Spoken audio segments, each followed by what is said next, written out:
ಗಾಡಿನಲ್ಲಿ ಕೂತಿರೋ photo ಹಾಕಿದ್ದಾಳೆ, start ಮಾಡ್ಕೊಂಡು ಹೋಗ್ತಾ ಇದೀವಿ ಫೋಟೋ ಹಾಕಿದ್ದಾಳೆ, ಅದಕ್ಕೂ 1000 ರೂಪಾಯಿ ಫೈನ್. ಪೊಲೀಸ್ ಸ್ಟೇಷನ್ ಎಷ್ಟು ಅಂತ ಸುತ್ತದ್ ನಾವು. ಅವ್ರ ಮನೆ ಬಾಗಿಲಲ್ಲಿ ನಿಂತ್ಕೊಂಡ್ರೆ ಪೆನಾಲ್ಟಿ ಆಗುತ್ತೆ. ನಮ್ಮ ಮನೆ ಮುಂಚೆ ಡೈಲಿ 1000 ಜನ ವಾಕ್ ಮಾಡ್ತಾರೆ ಸರ್.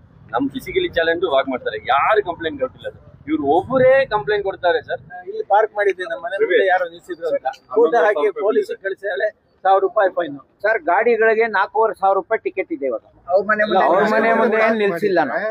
ಒಂದ್ ತಾಯಿಗೆ ನೀ ಸರ್ಜರಿ ಆಗಿದೆ, ಜಾಸ್ತಿ ದೂರ ನಡಿಯಕ್ ಆಗೋದಿಲ್ಲ, ಅಲ್ಲಿ ನಮ್ಮ ಮನೆ ಮುಂದೆ ಹಾಕೊಂಡ್ರೆ ಅದಕ್ಕೂ ಫೋಟೋ. ಪೊಲೀಸ್ ಅವ್ರು ನೀವು ಅರ್ಥ ಮಾಡ್ಕೊಳ್ರಪ್ಪ, ದಯವಿಟ್ಟು ಆ ಟ್ರಾಫಿಕ್ ಅವ್ರಿಗೆ ಇವತ್ತೇ ಮಾತಾಡಿ. ಇದ್ರ ಮೇಲೆ ಈ ತರ ಏನಾದ್ರು ಮಾಡಕ್ ಹೋದ್ರೆ ನಾ ಸ್ಟೇಷನ್ ಮುಂದ್ಗಡೆ ಕೂತ್ಕೋತೀನಿ. ಈಗ ನೀವು ಹೋಗಿ ಕಮಿಷನರ್ ಅಂತ ಕೇಳಿದ್ರೆ ಅದನ್ನೇ ಹೇಳ್ತಾರೆ.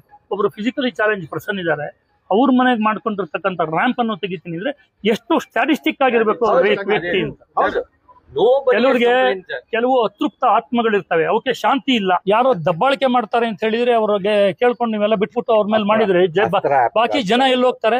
ಇದ್ರ ಬಗ್ಗೆ ನೀವು ಪೊಲೀಸ್ ಅವರು ನೋಡಿ, ನಿಮ್ಮಲ್ಲಿ ಟ್ರಾಫಿಕ್ ನವರಾಗ್ಲಿ ಲಾ ಅಂಡ್ ಆರ್ಡರ್ ಆಗಿ ಬಯಾಸ್ಡ್ ಆಗಿ ಯಾವ ಕೆಲಸ ಮಾಡಬಾರ್ದು. ಅವ್ರು ಯಾರು ಅವ್ರ ದೊಡ್ಡಸ್ಕೆ ಇದ್ರೆ ಅವ್ರು ಮಾಡ್ಲಿ, ಅವ್ರ ಏನಾದ್ರು ಕಾನೂನು ಬದ್ಧವಾಗಿ ಹೋರಾಟ ಮಾಡ್ಲಿ. ದಿನ ಬೆಳಗ್ಗೆ ಎದ್ದು ನಾನು ಕಮಿಷನರ್ ಹತ್ರ ಕೂತ್ಕೊಂಡು ಮಾತಾಡ್ತೀನಿ, ಅಲ್ಲಿ ಕೂತ್ಕೊಂಡು ಮಾತಾಡ್ತೀನಿ ಅಂದ್ರೆ ಕಾನೂನು ಮೇಲೆ ಎಲ್ಲರಿಗೂ ಒಂದೇ.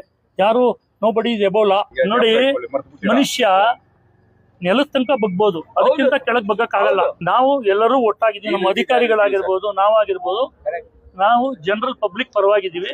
ಇವತ್ತು